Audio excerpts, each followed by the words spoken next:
Não, a diferença de miastenia congênita para miastenia graves. A miastenia congênita é um grupo de doenças genéticas. Nós temos 20 genes que podem causar uma dificuldade da comunicação entre o nervo e o músculo, tá certo?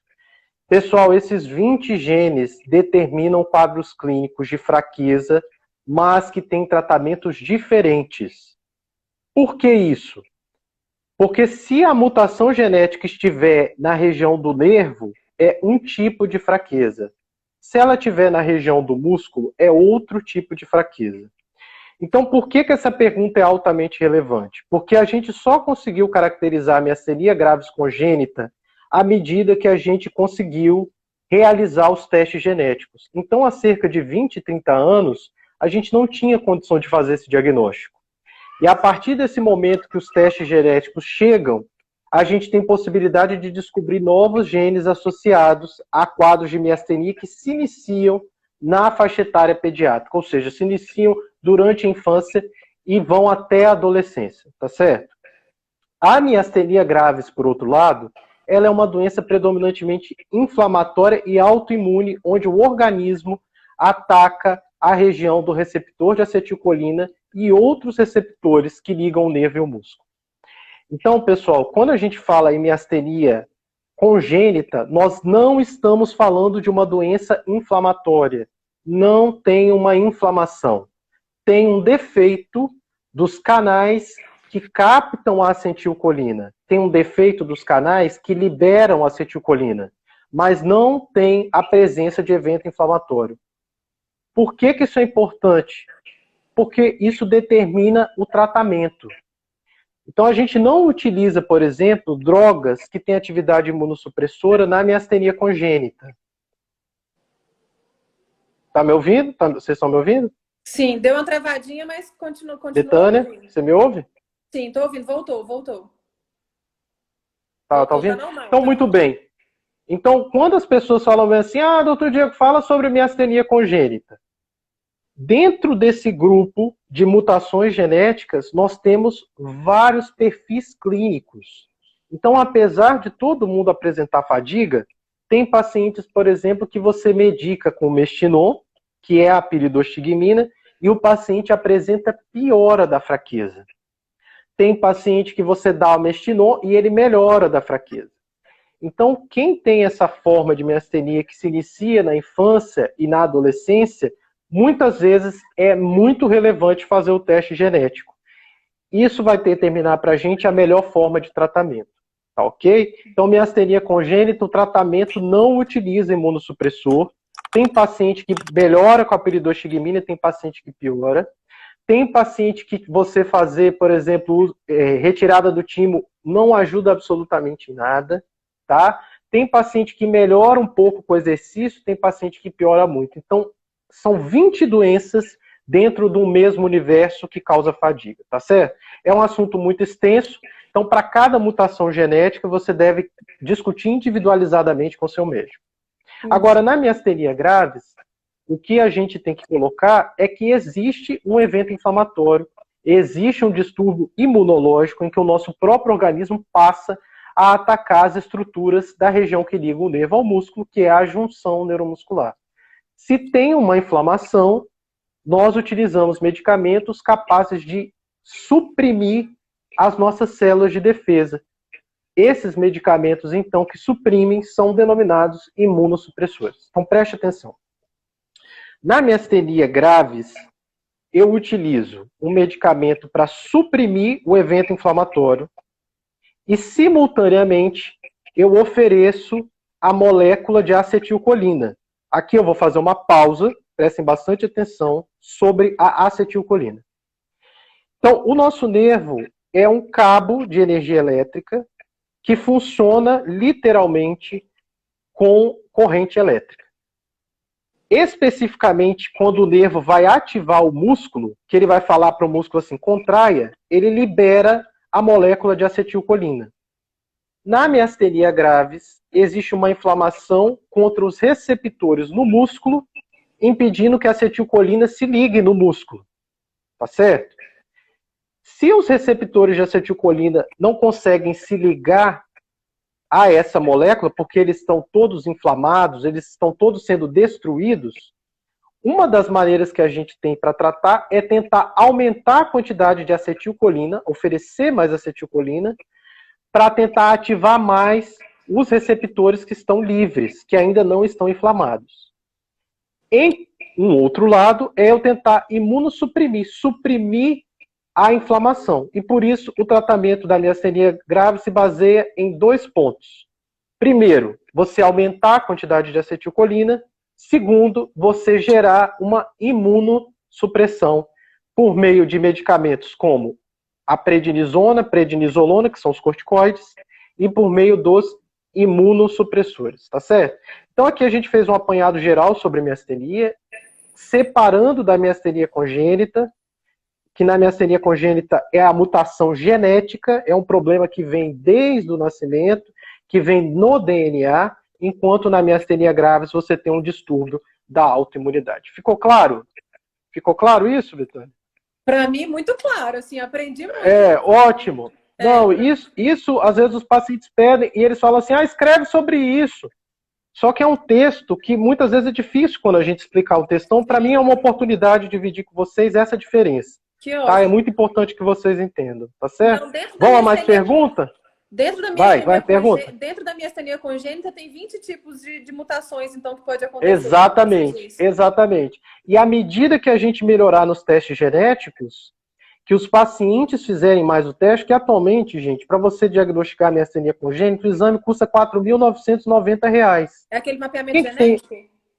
Esse, você faz o painel de miastenia, que você vai ver se o paciente tem mutação nesses 20 genes, tá? Se o painel de miastenia vier normal, eu vou fazer esse mapeamento que você está falando, que chama exoma. Isso mesmo. E por esse motivo, o exoma custa por volta de R$ 6.990 a R$ 10.000. Então, pessoal, quem que tem esse dinheiro para investigar? O SUS não oferece, os laboratórios são laboratórios que utilizam uma tecnologia muito elevada e é um exame realmente muito difícil, é muito preciso, mas é muito caro. Então, à medida que esses testes forem ficando disponíveis, nós com certeza vamos descrever outras mutações relacionadas à miastenia congênita. Tá bom? Entendi. Aproveitando a sua resposta, que você falou que esse exame é muito caro, que na maioria dos casos as pessoas não têm condições, né? Porque realmente é um exame caríssimo. Sim. Eu já entro com uma questão jurídica, né? Se o médico considerar esse exame imprescindível para a pessoa, para fechar o diagnóstico, fizer um relatório nesse sentido, demonstrar que ela já fez vários exames e que não conseguiu chegar a um diagnóstico preciso, a gente tem a questão da judicialização, né? Onde a gente pode fazer com que o Estado ou o plano de saúde seja obrigado a custear esse exame. Então, isso fique bem claro para as pessoas, caso seja necessário. Olha, Betânia, esse é um ponto para mim que é maravilhoso você mencionar. Sabe por quê? Eu peço painel genético para paciente e o plano fala bem assim, eu não vou pagar, tchau. Ele não pode. É assim que o plano faz.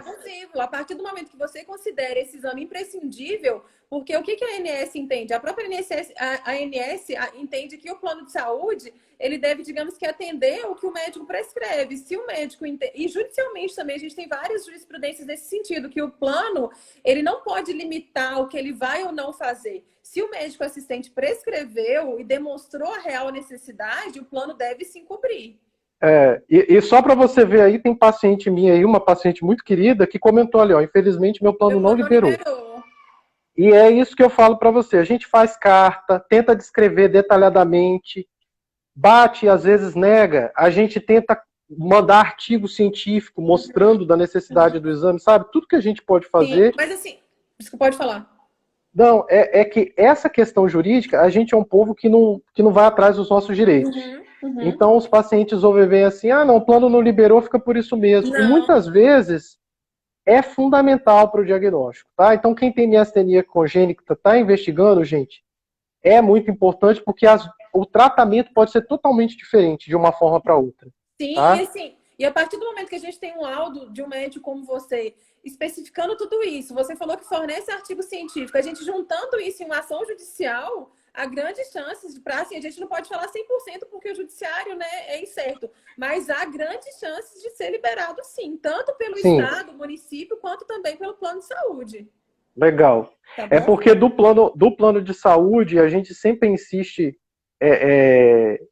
em relação aos pacientes a cobrarem, porque, teoricamente, eles têm um ANS, que é um órgão que realmente está ali para vigiar. Uhum. Então, às vezes, esse mecanismo ele é mais rápido e os pacientes realmente conseguem, né? Sim, não, se conseguir resolver de forma administrativa, ótimo. Mas assim, se as pessoas não conseguirem resolver de forma administrativa, pega todos os documentos, o laudo médico, a negativa do plano de saúde, que é imprescindível, e procura um advogado especializado na área para que o plano seja obrigado a custear esse tratamento. Ótimo. Teve uma pessoa que perguntou aqui, a Sabrina perguntou assim, miastenia congênita é exclusiva dos adultos, certo? Então, Sabrina, é exclusiva das crianças e adolescentes. Né? A miastenia congênita, a maioria dos casos se inicia na infância e na adolescência. O que acontece é que tem algumas formas que são tão brandas que se iniciam na adolescência, mas o paciente só vai realmente sentir fadiga, por exemplo, quando ele vai fazer um trabalho braçal. Ele foi um adolescente que ficou sentado em computador a vida toda, e aí, de repente, quando ele chega por volta de 20, 30 anos, que é a idade adulta, ele faz um trabalho braçal e aí ele sente a fadiga. Então, a maioria dos casos se inicia na infância e na adolescência, mas tem pacientes que podem apresentar o sintoma no início da fase adulta, quando eles são expostos a atividades que precisam de muita movimentação e tem uma demanda muscular muito grande, ok? Mas a maioria é na infância e adolescência. Entendi. Muito bem, vamos a mais perguntas? Vamos. Tem uma outra pergunta aqui. Mexinon interfere a conduta da bexiga neurogenética tratada com oxibutinina? Neurogênica. Isso, neurogênica, desculpa. Tratada com oxibutinina por ser o anticolinérgico. Se medicamentos não resolverem as perdas frequentes, pode fazer a aplicação da toxina botulínica tendo miastenia? Quem fez essa pergunta é a Marcinha. Ela tem miastenia. Ô, Marcinha, espero que você... E tem uma mielite. Ela deve ter uma mielite grave. Ela tem mielite, isso que eu ia falar. Ela tem miastenia grave e neuromielite. Hoje ela já está na cadeira de rodas. E essa é uma questão que ela está lutando muito para tentar resolver, sim.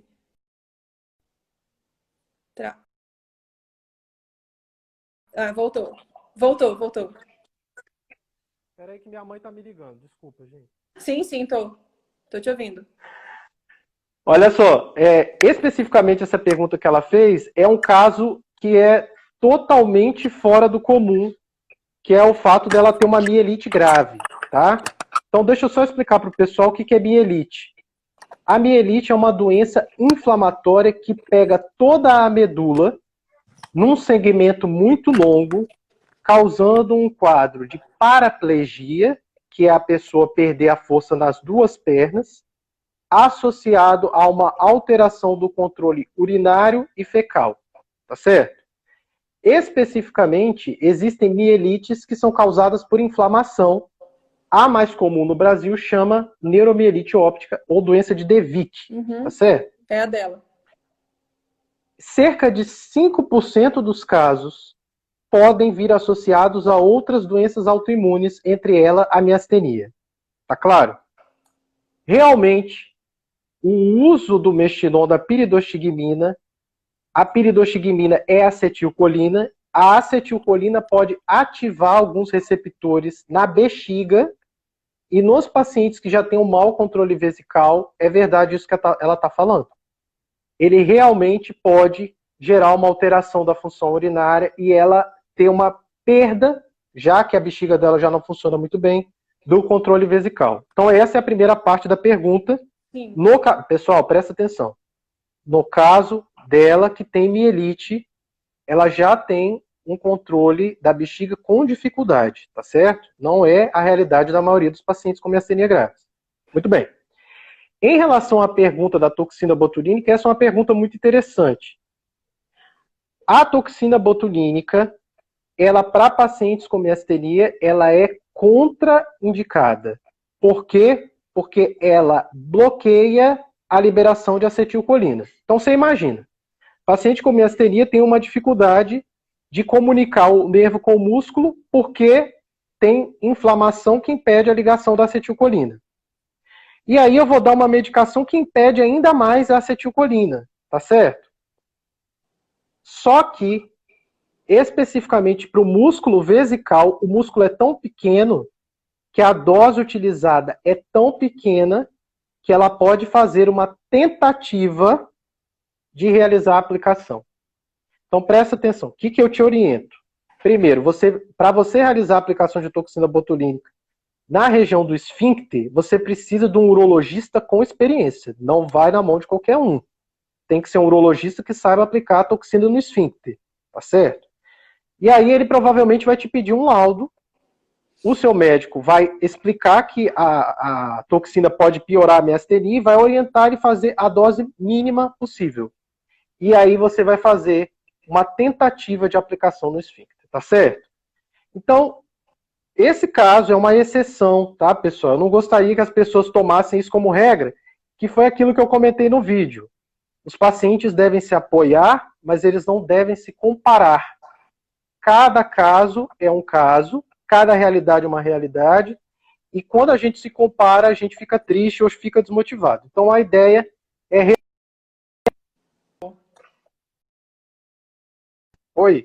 A ideia é realmente a gente se ajudar e não ficar se comparando, tá certo?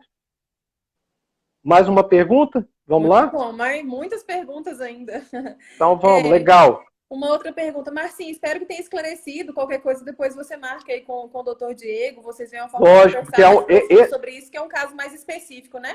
Obrigado, Betânia. Esse caso, inclusive, como são duas doenças inflamatórias, você tem duas variáveis para você controlar que realmente precisa ser numa consulta clínica, tá certo? Pois é, já é um caminho, já é uma direção. A outra pergunta, quem faz tratamento há mais de 10 anos pode fazer timectomia? Muito bom. Olha só, pessoal, a timectomia é uma cirurgia em que a gente vai retirar o timo.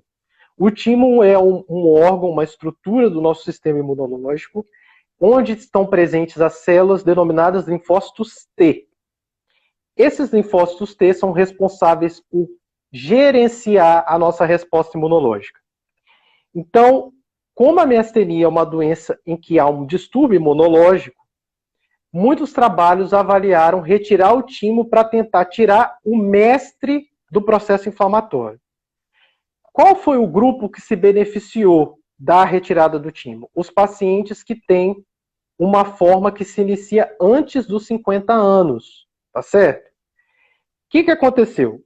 Esses pacientes mais jovens, quando você retira o timo, e esse timo tem a quantidade de linfócitos aumentada, situação que a gente chama de hiperplasia, eles podem ter melhora do sintoma da miastenia grave. Quem tem mais de 50 anos, não tem benefício, tá certo? Raros casos podem se beneficiar. E quem está com a doença compensada, você retirar o timo também não traz um benefício superior. Então, olha o que essa pessoa está me perguntando. O meu caso, eu já tenho mais de 10 anos de doença, eu vou me beneficiar com a retirada? 2 pontos. Se você tiver mais de 50 anos, não. Com certeza não. Se você tiver a doença compensada, você está tomando seu remédio, o remédio está dando conta dos seus sintomas, não vai te trazer benefício, tá certo? Então a retirada do timo funciona para quem é mais jovem e para quem está com sintomas descompensados. Tá claro? Ficou claro? Claro. Tá? Isso é uma coisa importante que lembra. A retirada do timo é um procedimento cirúrgico. A cirurgia é um estresse para o corpo, é uma demanda metabólica muito grande para o corpo, a cirurgia pode descompensar a miastenia. Tem a questão da anestesia, que tem que ter muito cuidado, né? Lógico, exatamente. Tem a questão anestésica, não é todo anestesista que sabe manejar a miastenia, usa medicação, pode usar medicação errada que pode piorar. Então, esses 2 pontos, a gente opera quem vai ter benefício. Eu não vou submeter alguém a um procedimento que vai trazer mais mal, tá certo? Ótimo. Ô, doutor, teve uma seguidora, a Sabrina, ela fez uma pergunta, eu tô vendo que eu não anotei ela aqui, mas eu lembro mais ou menos a pergunta dela. Você falou sobre hiperplasia tímica, agora eu lembrei da pergunta dela, eu tava até procurando, mas eu não encontrei. Eu vou fazer a pergunta dela pelo que eu lembro, mas Sabrina, escreve aqui pra gente se eu tiver perguntado alguma coisa de forma equivocada. É porque, pelo que ela me relatou já, a gente já conversou, ela tem hiperplasia tímica, mas parece que a eletro dela não deu nada. E agora estão recomendando que ela faça essa fibra única, salvo engano, eu não sei explicar direito. E ela está querendo saber se essa fibra única ajuda no fechamento do diagnóstico. Olha, obrigado. Pessoal, essa é uma oportunidade para mim falar desse assunto. é um tema que eu tenho, assim, muita experiência, tá? Então, meus pacientes, isso faz parte da investigação. O que é a eletroneuromiografia de fibra única? Preste bastante atenção.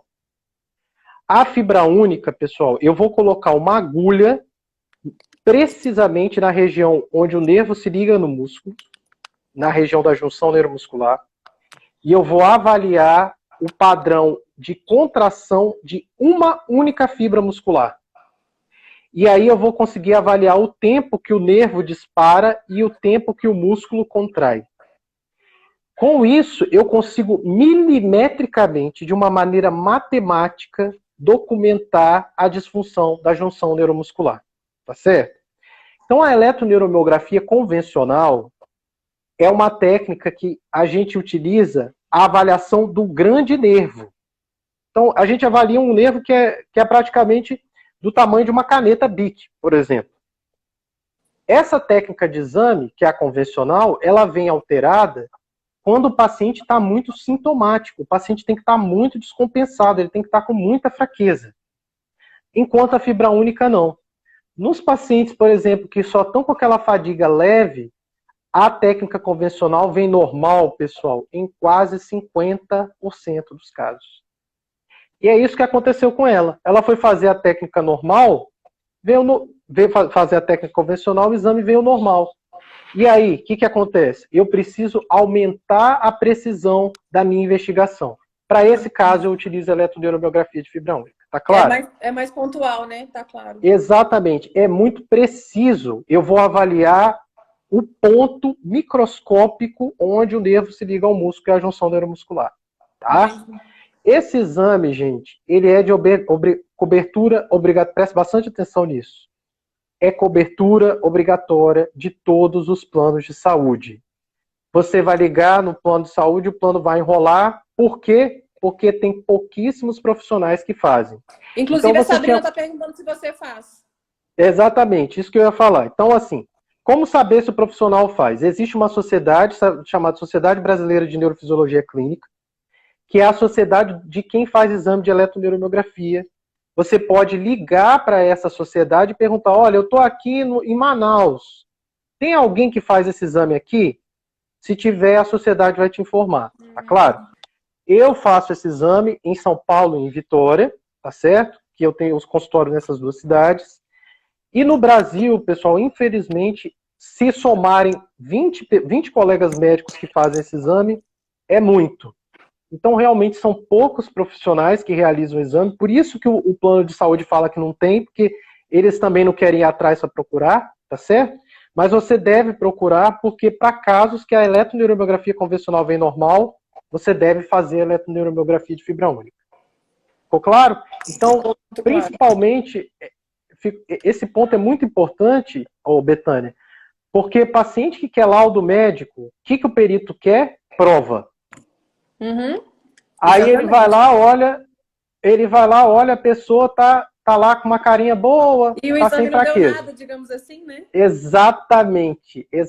Aí o perito fala? Não, seu exame não deu nada, tchau. Uhum. Nesses casos, pessoal, a eletroneuromiografia de fibra única vai documentar a prova de que existe a disfunção da junção neuromuscular. Ótimo, ótimo. Acho que esclareceu a dúvida dela. Aproveitando um gancho, doutor, nem é a pergunta que estava no nosso checklist, mas é sobre eletroneuromiografia ainda, já que a gente está falando sobre isso. A Leila perguntou assim, é uma dúvida que eu também tenho, se a eletroneuromiografia deve ser feita sem o uso do Mestinon, se sim, por quantos dias? É porque eu já vi questões falando, você tem que ficar sem tomar Mestinon para a gente ver o resultado. E aí, como que é essa questão? Muito bom, pessoal. O que a gente está avaliando no exame? A comunicação do nervo com o músculo. Quando eu dou o Mestinon, eu melhoro a comunicação do nervo com o músculo. Então, a presença do Mestinon, ele vai falsear, ele vai mascarar o resultado da eletroneuromiografia de fibra única. Por esse motivo, a gente orienta a suspensão do Mestinon por 48 horas antes do exame. Aqui eu faço uma pausa, tá certo? Pessoal, quem está com a miastenia descompensada, que está tendo falta de ar e dificuldade para engolir, ele tem um sintoma clínico tão importante que a eletroneuromiografia vai pegar. Então, quem está muito sintomático, o exame vai vir alterado. quem está bem, o mestinon vai falsear. Então, o que a gente orienta? Se o paciente está muito descompensado, eu não vou deixar um paciente 48 horas sem remédio para ele não conseguir nem deitar de dormir de falta de ar. A ideia não é essa. A ideia é a gente fazer um diagnóstico para ajudar. Se eu for fazer um diagnóstico para a pessoa ficar mal, não é nosso objetivo. Sim. Então, quando você for marcar seu exame, você tem que falar bem assim, olha, eu espero que você não esteja, mas se você estiver, eu não estou conseguindo nem ficar deitada de tanta falta de ar. Eu não estou conseguindo comer direito. Que aí a gente não vai suspender. Agora, se você estiver relativamente bem, com sintomas de fadiga leve, a gente vai orientar a suspensão, porque esse é o melhor jeito da gente fazer o diagnóstico. Tá? Ótimo. A Gabriela Batista está pedindo para você repetir. Sociedade Brasileira, o lugar para encontrar... De Neurofisiologia Clínica. A secretária chama Sandra, uma querida. Você fala que o doutor Diego falou e para perturbar ela lá, que ela vai te passar. Ela vai te passar alguns contatos. Ótimo. Então pegou aí, né, gente? Quem pegou, escreve aí nos comentários fazendo favor, até para os demais poderem pegar o nome, porque para a gente tem, tá lógico, é difícil ir escrevendo. E lógico tem o Google também, né, gente? O Google ajuda muito. Sim. Ô, doutor, enviaram uma pergunta aí que muitas pessoas também têm dúvida em relação a isso. Não é do nosso checklist, é de um outro assunto muito polêmico. E eu queria ver a sua visão sobre, né, como neurologista sobre isso. Até te peço desculpa porque não estava aqui dentre as perguntas que eu tinha. Não, que isso. Contrário. Vai lá. Sobre a vitamina D, protocolo Coimbra e doenças autoimunes. É um tema polêmico, né? Muito polêmico. Muito! A pergunta dela foi exatamente, doutor, pode me falar da vitamina D para doença autoimune? É Laís Coelho. Protocolo Coimbra ajuda mesmo ou não? Estou fazendo tratamento com vitamina D, mas ainda não vi muitos resultados. E aí, em contrapartida a ela, eu conheço pessoas que faziam o tratamento convencional com mestinon e os outros remédios e não estava tendo resultado, não estava tendo resposta positiva, começou a fazer o tratamento com a vitamina D, tá ótima. E teve até um filho recentemente, assim, melhorou muito. Então, assim, como que é essa questão, doutor? E eu vejo que os neurologistas parece que são não são muito a favor do protocolo Coimbra. Então, eu queria que você explicasse pra gente como que fica essa questão. Olha, obrigado pelo... pergunta polêmica. Não, contrário. Isso é maravilhoso, é sinal que as pessoas estão participando. Então, aqui, eu primeiro, obrigado pela oportunidade de falar sobre isso. Gente, nós que somos médicos, principalmente quem é neurologista que mexe nessa área, nossa obrigação é proteger os pacientes. Primeira coisa é proteger os pacientes. Eu não posso oferecer um tratamento para você que eu não tenho comprovação científica que vai te fazer bem. Eu não posso te submeter a um risco que não foi avaliado na literatura médica, tá? Então, tudo em medicina, antes da gente aplicar em seres humanos, é testado ou em animais, ou em protocolos de pesquisa que são avaliados e retestados. Então, cada medicamento que a gente usa, primeiro foi testado em animal, depois foi testado em voluntários, depois foi repetido em voluntários, e assim sucessivamente. O que acontece com o protocolo Coimbra? O que nós temos no presente momento de evidência, a maioria dos testes foi feito em esclerose múltipla, tá? Dentro do universo das doenças autoimunes. E na esclerose múltipla, a vitamina D, no protocolo Coimbra, não foi capaz de diminuir o surgimento de lesões inflamatórias nesses pacientes. Então, você imagina que eu estou oferecendo um tratamento para alguém que não está impedindo a progressão da doença. Isso eu estou falando em esclerose múltipla, tá certo? Então, o que a Academia Americana de Neurologia falou? Ela observou que quem tem vitamina D baixa realmente tem maior risco de doenças inflamatórias. Isso é uma verdade. Então preste atenção, a vitamina D baixa aumenta o risco de doenças inflamatórias. Mas o protocolo Coimbra oferece doses de vitamina D que são 10 a 20 vezes maiores do que as doses necessárias diárias. E o que acontece com isso, pessoal? A vitamina D, ela não é um medicamento inofensivo. A partir do momento que você dá uma dose que é 10 a 20 vezes maior, ela altera completamente o metabolismo do cálcio, o metabolismo dos ossos. E ela tira cálcio do osso e joga esses níveis aumentados, né, muda esse metabolismo da saúde óssea e pode levar a um quadro de hipercalcemia, que é eu subir demais o cálcio no sangue. Subindo demais o cálcio no sangue, o cálcio pode se depositar nas artérias coronárias e artérias cerebrais, causando envelhecimento precoce e aumentando o risco de AVC e outras doenças cardiovasculares. Além disso, o cálcio aumentado pode provocar câimbras e dores musculares. Então, preste atenção. As pessoas vão atrás do tratamento de vitamina D geralmente porque elas não querem tomar remédios convencionais, porque elas têm medo de efeitos colaterais. Só que o tratamento não é inofensivo. E mais, quando você interrompe o tratamento, o que acontece? Você tem um grande rebote da atividade inflamatória, a ponto de você não conseguir controlá-la. Então, assim, tem uma artista que vocês sabem aí que teve quadro de esclerose múltipla grave, que foi fazer o tratamento com vitamina D. O que aconteceu com ela? As lesões dela pioraram muito, e aí depois vocês conhecem a novela, é só vocês procurarem aí na história, que até transplante de medula óssea ela fez. Isso lá na esclerose múltipla, tá certo? Na miastenia, tem muitos pacientes que estão testando, só que a gente não tem os trabalhos avaliando a segurança. Então, vou falar minha experiência pessoal, tá certo? Eu tenho 5 pacientes que faziam tratamentos com vitamina D e que, infelizmente, evoluíram para um quadro de aumento do cálcio muito grande, com muita dor muscular, câimbras, e no final das contas, quando eles interromperam o tratamento, eles tiveram um rebote, que eles ficaram num quadro muito mais grave do que eles tivessem feito o tratamento convencional. Tá certo? O que a gente orienta então? Pessoal, médico está preocupado com a sua segurança. A gente só indica tratamentos que tenham evidência científica, tá certo? Eu não posso correr o risco de indicar um tratamento para uma pessoa e submetê-la a uma possível piora, tá? Então, se você está pensando em vitamina D, pondere isso que eu falei. Existem efeitos colaterais, sim. Existe a possibilidade de você interromper e você voltar com uma doença pior, tá certo? Eu, como pessoalmente, agora, opinião pessoal, eu não prescrevo vitamina D, porque eu sigo as recomendações de tratamento da Academia Americana de Neurologia, tá?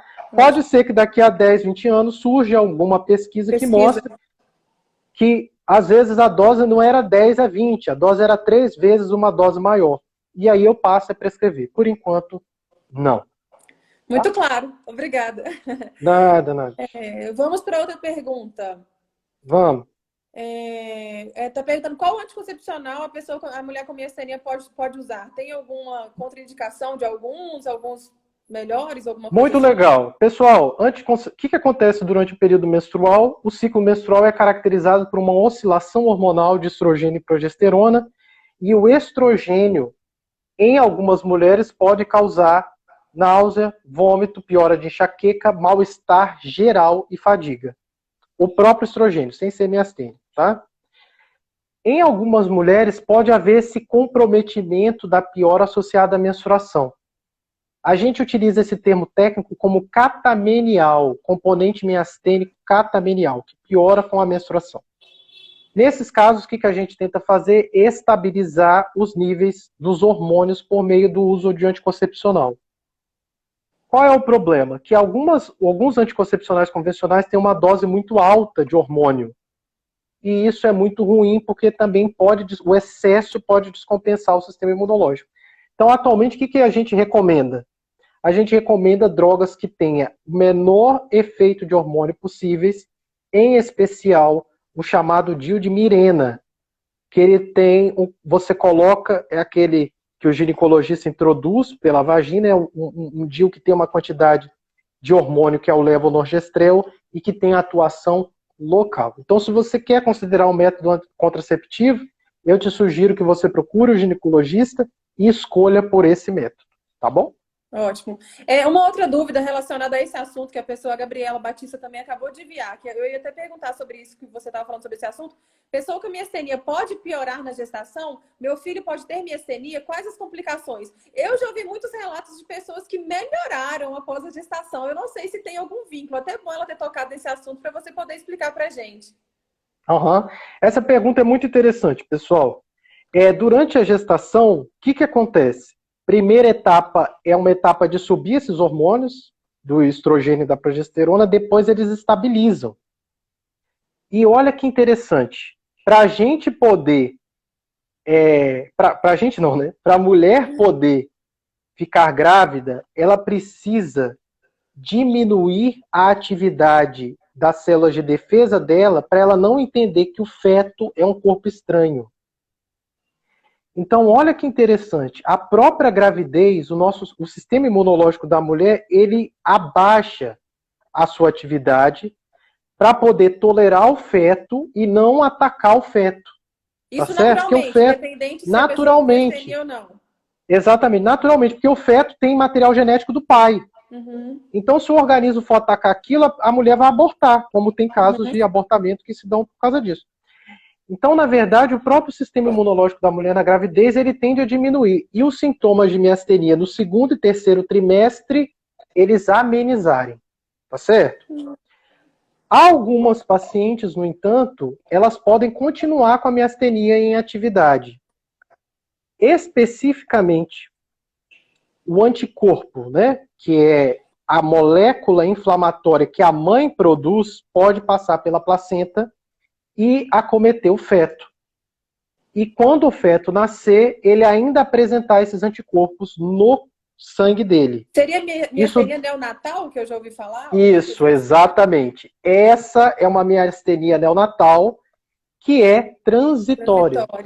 Quando o próprio organismo do feto for crescendo, aquele anticorpo vai ficando velho e o organismo dele absorve aquele anticorpo. Tá? Então, assim, seu filho tem a pessoa que perguntou, seu filho tem uma chance de desenvolver, eu quero que você fique tranquila, sabe por quê? 20% dos casos isso ocorre. Em 80% dos casos isso não ocorre. Então, não fique com isso na sua cabeça. É transitório, né? Exatamente. Quando ocorre é transitório. Você criança é uma coisa que varia muito. Na maioria dos casos não é grave e você pode tratar a criança. Ótimo. Você trata a criança também. A única coisa que você precisa fazer é informar o seu ginecologista obstetra, informar o seu médico neurologista, para que na hora que a criança nascer, a equipe da sala de parto já esteja preparada para avaliar, opa, pode ter que essa criança tenha a presença do anticorpo nela e ela vai seguir para tratamento. Lembre-se, presta bastante atenção, gente. Nosso papel é tranquilizar. Nosso papel é trazer a verdade para que a pessoa seja esclarecida e siga um caminho que seja tranquilo. Então, fique tranquila. Isso acontece em 20% dos casos. Se você tiver com sua miastenia controlada, é possível que você não desenvolva absolutamente nada disso. Tá? Ótimo, perfeito, doutor. Muito bem. Luiz Marina está perguntando aqui, ela já mandou 2 vezes, eu vou fazer a pergunta dela e vou voltar para o nosso checklist, gente, mas é porque ela já mandou 2 vezes. O que você acha do mitilase? Eu nem sei o que é, esse eu desconheço. Cadê? Nossa, tá um pouco para cima aí, ó. Luiz Marina. O que ele acha do mitilase? Eu não sei o que é o mitilase. Não, olha, se você puder, muitas coisas existem nomes comerciais que são assim, uma infinidade. Pega o nome do princípio ativo. Tá? Então você manda a mesma pergunta pra gente te responder, tá? Isso, porque nome comercial varia muito de laboratório para laboratório. Isso, aí você olha aí, Luiz Marina, até no final da nossa live, se você conseguir mandar o... E manda. Enquanto isso, a gente vai continuar aqui com as perguntas do checklist. Geralmente a crise de visão dupla dura quanto tempo? Boa pergunta. Pessoal, altamente variável da presença ou não do tratamento, tá? Então, os pacientes podem apresentar... Visão dupla a gente chama de diplopia, tá? Que quer dizer a gente ver 2 imagens. E a diplopia é altamente variável a depender de qual músculo que está acometido e da intensidade da inflamação nesses músculos. Então, infelizmente, tem pacientes que, se não tratarem, essa visão dupla pode perdurar durante muito tempo, tá? Inclusive, quanto mais tempo você demora no tratamento, essa diplopia ela pode demorar anos para ser curada. Se você consegue começar o tratamento numa fase inicial, a chance da diplopia voltar, se recuperar, ela é quase 100%. Tá? Então, essa questão do tempo de diagnóstico e tratamento, ela é fundamental. Tá bom? Inclusive, a diplopia foi o meu primeiro sintoma, mas eu pensava que era algum problema oftalmológico e aí eu fechava um olho. Nossa, Não, é muito ruim, é muito ruim. Esse comentário que você fez é assim... quase a totalidade dos pacientes que têm sintomas oculares, ou seja, os sintomas que começam nos olhos, eles procuram primeiro o oftalmologista. E, infelizmente, o oftalmologista não são todos que conhecem miastenia. Então, eles avaliam, por exemplo, o olho, vê que o olho está normal, mas eles não conseguem ter entendimento que a visão dupla, na verdade, se deve à musculatura do olho que não está funcionando da maneira adequada e, por isso, é um problema neurológico. Tá? Sim, no início, né? Ainda mais quando você é um adolescente, é muito difícil você explicar, tipo assim, eu tô olhando e vendo dois de tudo. Aí durante um tempo eu tive até estrabismo, mas assim, depois foi resolvendo. Pegando o gancho com essa pergunta, uma outra pessoa mandou: tem miastenia graves na forma ocular. Nesse momento estou com visão dupla há 2 dias. Estava tomando 20 miligramas de prednisona e 5 mestinon. Hoje comecei com 40 miligramas de prednisona e 5 mestinon de 4 em 4 horas. Mas de ontem para hoje piorou muito. Aí ela tá perguntando quando começa a melhorar também. Mas eu acho que você até já respondeu, né? Mais ou menos um pouco na pergunta anterior. Posso só fazer um comentário a mais em relação a isso? Claro, doutor, fica à vontade. O que acontece é o seguinte, gente. O nosso sistema imunológico, aliás, o sistema imunológico dos pacientes miastênicos, eles têm uma desordem, eles não tá funcionando bem. Quando o paciente tem muita inflamação e você dá o corticoide, pode acontecer do organismo aumentar o processo inflamatório, tentando competir com a presença do corticoide. Então, às vezes, o aumento do corticoide pode gerar uma piora transitória dos sintomas, tá certo? Nesses casos, ele costuma piorar e depois, com um ciclo de 4, 5, 7 dias, ele costuma melhorar. Então, no seu caso, que você aumentou o remédio agora, é possível que os efeitos do aumento do corticoide sejam observados a partir do 7º dia, tá? Então, importante, não interrompa o remédio por conta própria, tá certo? Consulte o seu médico, porque às vezes ele passou para você tomar 7 dias, e é com 7 que você vai começar a melhorar, e às vezes ele vai aumentar um pouco, estender esse problema. E lembrar que o corticoide ele é dependente do peso do paciente. Então, pacientes às vezes que estão com peso acima de 100 quilos, a gente precisa ir atrás e aumentando a dose, né? Então é altamente variável. 40 miligramas de corticoide para uma pessoa que tem 60 quilos é um efeito, para uma pessoa que tem 100 quilos é outro efeito. Tá? Entendi. Ótimo, doutor. Muito esclarecido. Obrigada. E foi bem preciso, sim, na dúvida dela. A Luz Marina mandou aqui o nome do remédio. Ambenônio é o nome. Nome difícil. Só que tanta gente já comentou, já foi lá para cima. Esses medicamentos que tem alguns medicamentos saindo em pesquisa que eles servem para estabilizar a membrana muscular, tá? Então, ambenônio, tem medicamentos que, por exemplo, a base de beta agonista, que também tem sido utilizados, eles ainda estão em estudo. E conforme eu falei com vocês em relação à vitamina D, a gente prescreve aquilo que está validado. Então, evite buscar soluções mágicas, tá certo? Discuta com seu médico. Se você está tendo algum efeito colateral com tratamentos convencionais, discuta para ver o que pode ser feito, mas evite soluções mágicas, tá? O nosso objetivo sempre é proteger vocês, tá certo? Ótimo, ótimo, doutor. Obrigada. Outra pergunta. Miastenia ocular de grau 1 pode evoluir para miastenia generalizada? Nossa, ótima pergunta. Parabéns. Pessoal, a miastenia graves forma ocular é uma miastenia que é restrita à musculatura dos olhos e assim ela permanece em 50% dos casos durante o primeiro ano. O que eu estou dizendo com isso? 50% permanece ocular, 50% pode generalizar. O que impede a generalização? O tratamento, tá? Então a gente geralmente trata esse paciente no primeiro ano para diminuir a chance dele generalizar. Se ele chegar no segundo ano sem ter apresentado fadiga, ou seja, sem ter apresentado acometimento de outras musculaturas, a chance dele generalizar cai para menos de 20%, tá? Então primeiro ano, a chance de generalizar é 50%, você trata, se você chegar ao segundo ano sem generalizar, a chance cai para menos de 20%. Então, o tratamento nessa forma é ótimo, para que você fique com a sua condição restrita à musculatura dos olhos. Tá? Ótimo. Doutor, uma outra pergunta que não estava no checklist, mas que está muito em pauta agora, tendo em vista o momento de pandemia que a gente tem vivido, é a questão do tratamento para pessoas com miastenia, caso pegue a Covid. Inclusive, eu estava lendo, eu fico acompanhando, né, por ser advogada, as questões que o Ministério da Saúde solta, e ele soltou umas 2 ou 3 semanas uma notificação falando algumas coisas, e dentro do que ele falava, estava lá em contraindicação absoluta, cloroquina para miastenia, para pacientes com miastenia. Eu achei até interessante vir trazendo sobre a miastenia nesse documento do Ministério da Saúde, porque a gente tem um número infinito de doenças, e ele citou, falou mulheres grávidas, citou uma outra doença e citou a miastenia. Então, ele citou só 3 situações. Não, então realmente deve ser bem grave, né, para miastenia. O que você diz sobre esse assunto? Betânia, eu gravei 2 vídeos, estão lá no YouTube, depois você assistam. Cada vídeo tem 7 minutos. Uhum. Mas eu vou resumir aqui. Então, primeiro, a história da cloroquina é a seguinte. Há cerca de 10 anos atrás, foram feitos alguns testes in vitro, né, em laboratório, para o efeito da cloroquina sobre a replicação viral. Quer dizer, utilizar a cloroquina para inibir os vírus de se multiplicarem. Esse tratamento in vitro mostrou que a cloroquina era capaz de diminuir a replicação, diminuir a capacidade do vírus se reproduzir.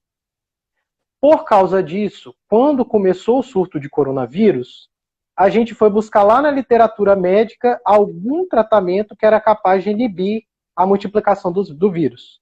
E aí nós achamos a cloroquina. O primeiro lugar que tentou aplicar a cloroquina foi as universidades inglesas e as universidades americanas, e juntamente as chinesas. O que aconteceu? Aconteceu que inicialmente a cloroquina mostrou um benefício em seres humanos de diminuir a quantidade de vírus no sangue e determinar que os pacientes tivessem menor tempo de internação, tá? Aí o vírus explodiu no mundo todo. E aí todo mundo foi tentar usar a cloroquina. Então, quando eu gravei o vídeo ainda era só essa primeira etapa, que os chineses, ingleses, os americanos estavam testando e estavam tendo resultados benéficos. Então, você digita lá, eu estou lá defendendo a cloroquina. Tá certo? O que aconteceu no Brasil? O Einstein, o hospital israelita, Albert Einstein, começou a testar em todos os pacientes. Pessoal, foi um desastre, tá? O que aconteceu? A cloroquina, ela aumenta o tempo de condução cardíaca, a chance de arritmias, e você imagina, em pacientes idosos, a quantidade de arritmia que essa população tem já é maior, e no final das contas, a medicação acabou sendo mais prejudicial do que benéfica. Então, especificamente, no momento que a gente está agora de cloroquina, é justamente um movimento contrário. Quando a gente usou na população mundial, a gente viu que o benefício foi muito baixo, e por isso que existe essa polêmica atual de gente defendendo a cloroquina e gente defendendo contra.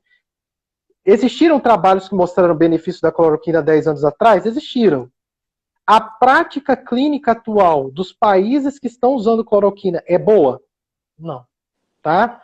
Então, quando eu fiz o vídeo defendendo a cloroquina, porque eu estava me baseando nesses trabalhos anteriores. Olha como a ciência muda, pessoal. E olha como que não existem verdades absolutas, as pesquisas vão saindo e vão mostrando pra gente o que é bom e o que é ruim. Especificamente, a cloroquina, ela na miastenia graves, ela consegue ir lá na região da junção neuromuscular e atrapalhar a ligação da acetilcolina, aumentando a dificuldade da acetilcolina ativar a musculatura.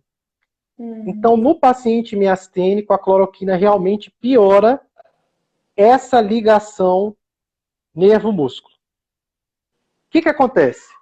Acontece que no tratamento do Covid, você usa cloroquina por 5 dias. Você deve utilizar no máximo por 5, alguns advogam 10 dias, mas não passa disso. Então, nesses pacientes, gente, que são jovens, presta atenção, jovens, em que tem casos muito graves, estão lá em insuficiência respiratória, as pessoas estão utilizando porque elas não têm outro recurso, tá? E nessa situação, caso um paciente miastênico esteja numa situação com coronavírus como esse, nós vamos provavelmente utilizar sim a cloroquina, porque nós não temos outro recurso. Para compensar, agora é a opinião de especialista, tá? Não é a opinião de recomendação. Para compensar essa dificuldade que a cloroquina vai gerar na junção neuromuscular, o que a gente vai fazer? A gente vai aumentar o tratamento da miastenia por meio de imunoglobulina, por meio de plasmaférese, por meio de aumento de corticoide, por meio de aumento de mestinon, por uso de outras estratégias ventilatórias, tá certo? Então o assunto cloroquina é polêmico, assista o vídeo lá no canal, onde a gente dá mais explicação, mas lembre, cloroquina não é para todo mundo, vai ser utilizada para os pacientes em condições graves de infecção por coronavírus. Tá? Ótimo. Muito obrigada, doutor. Vou continuar com as perguntas aqui, depois a gente passa para as que o pessoal está mandando muita dúvida aqui. Aqui a gente já está acabando. Comecei a tomar prednisona 20 miligramas, um por dia. É normal sentir tremedeira e calor em alguns Muito momentos bom. do dia? Muito legal. Gente, o que a prednisona faz? Tá? A prednisona é um corticoide que tem a capacidade de inibir o sistema imunológico, mas ele tem dois efeitos. Ele retém líquido e ele, na verdade não são dois, são vários. Ele retém líquido, ele altera o metabolismo dos açúcares e das gorduras, favorecendo a formação de gorduras e aumentando os depósitos de gordura. E eles, na fase inicial, eles ativam a liberação de adrenalina. Então, essa pessoa que está tendo essa sensação de tremor, isso pode realmente acontecer com o início do tratamento, tá certo? Orientação que a gente dá, se mantenha bastante hidratado, tá certo? Tome o remédio sempre no mesmo horário pela manhã, tá? E evite calor, porque o calor piora esses sintomas. Então, tente tomar um banho frio sempre, tente ficar um pouco mais relaxado, suspende a cafeína, que a cafeína vai combinar com esse efeito da prednisona, vai dar mais tremedeira, tá? Por volta de 14 dias, o seu organismo vai começar a acostumar e esses sintomas vão passar, tá? Não suspenda o remédio por conta própria. Se você está sentindo muito mal-estar, contacte o seu médico e uma coisa que a gente pode fazer é diminuir a dose, botar uma dose bem baixinha e ir aumentando progressivamente, tá? Ótimo. Uma dúvida que eu vi também aqui, já terminou do nosso checklist, algumas foram até meio que, você já falou dentro de outras perguntas, se uma pessoa que perguntou sobre a questão da retirada do timo, você já explicou bem claro sobre isso. Uma pergunta que eu vi aqui, que a pessoa falou, a miastenia causa dor? Nossa, olha, realmente você vê que a gente tem que focar nos pacientes, né? Quem fez essa pergunta? Peraí, deixa eu achar aqui. Aninha aqui, ó. As dores no corpo é da miastenia ou não? Tenho dúvidas. Pois alguns médicos dizem que não e outros dizem que sim. Tenho dores há 5 anos que vem aumentando. Já tomei várias medicações e nada. Aninha, olha só. Você sabe que a Abrame tem um representante, um diretor técnico, que é o Dr. Eduardo Stefan, que é um colega meu. E eu liguei um mês passado para o Eduardo e falei assim, Eduardo, a literatura médica fala que miastenia não causa dor. Eu vou te falar a verdade. Pelo menos 50% dos meus pacientes têm dor. Então, assim... E não tem nenhuma outra doença envolvida? E não tem nenhuma outra doença. Os pacientes têm dor, principalmente quando eles estão descompensados. Entendi. Quando eles estão ainda sem o tratamento tá legal, tá? E eu sugeri isso a ele. Falei assim, Eduardo, vamos fazer uma pesquisa dessa no Brasil? Vamos levantar como os nossos pacientes brasileiros estão? Eles estão sentindo dor? Então, esse é um projeto, gente, meu, que, assim, vai demorar, tá, Ana, para eu te dar essa resposta. Um monte de gente falando que tem dor, ó. Vai demorar para eu te dar uma resposta. Eu, na minha prática clínica, eu não tenho dúvida que tem dor, principalmente quando está descompensado, mas você vai na literatura médica, vai nos congressos e todo mundo fala que não, na nossa prática tem. Então nós vamos possivelmente desenvolver essa pesquisa no Brasil. Eu vou contactar a Abrame, vou pegar o telefone de todo mundo que está lá na Abrame, nós vamos ligar. Então, se você receber uma ligação do Dr. Diego perguntando... Se você receber uma ligação do Dr. Diego perguntando, você tem dor? Então vocês respondam o questionário, tá? Isso deve acontecer ao longo aí de 6 meses, porque a pesquisa tem que passar em comitê de ética, tem uma série de coisas. Mas a gente vai, ano que vem, talvez dar essa resposta real, Tá bom? Ótimo. Doutor, teve uma seguidora, teve uma pessoa que está assistindo aí, eu não sei se ela estava no início que você falou sobre isso, que ela disse que fez todos os exames e que o exame não deu nada, que ela fez eletroneuromiografia hoje e que não deu nenhum resultado. Ela está perguntando o que fazer. Eu não sei se seria isso que você falar, mas tem a questão da eletroneuromiografia de fibra única, então seria Exatamente. né? Exatamente. Ela precisa fazer eletroneuromiografia de fibra única para o diagnóstico. Acontece que tem uma outra síndrome neurológica que é chamada de síndrome da fadiga crônica, que pode dar um sintoma de cansaço, que o paciente não tem fraqueza, mas ele tem um sintoma de fadiga. Nesses pacientes, a eletroneuromiografia de fibra única é normal. Então, para ela, se ela está sentindo fadiga, faz a eletroneuromiografia e vem normal, é possível que o diagnóstico dela seja síndrome da fadiga crônica. E tem um outro diagnóstico para os pacientes que têm dor, que é a fibromialgia, que é uma condição dolorosa, que é um quadro de dor generalizado. Algumas pessoas até falaram que tem miastenia e fibromialgia. Perguntaram também sobre questão de miastenia e ansiedade, porque parece que a gente não pode tomar esses calmantes, relaxantes. Como tratar uma pessoa que tem miastenia e tem crise de ansiedade? Muito bom. Pessoal, olha só.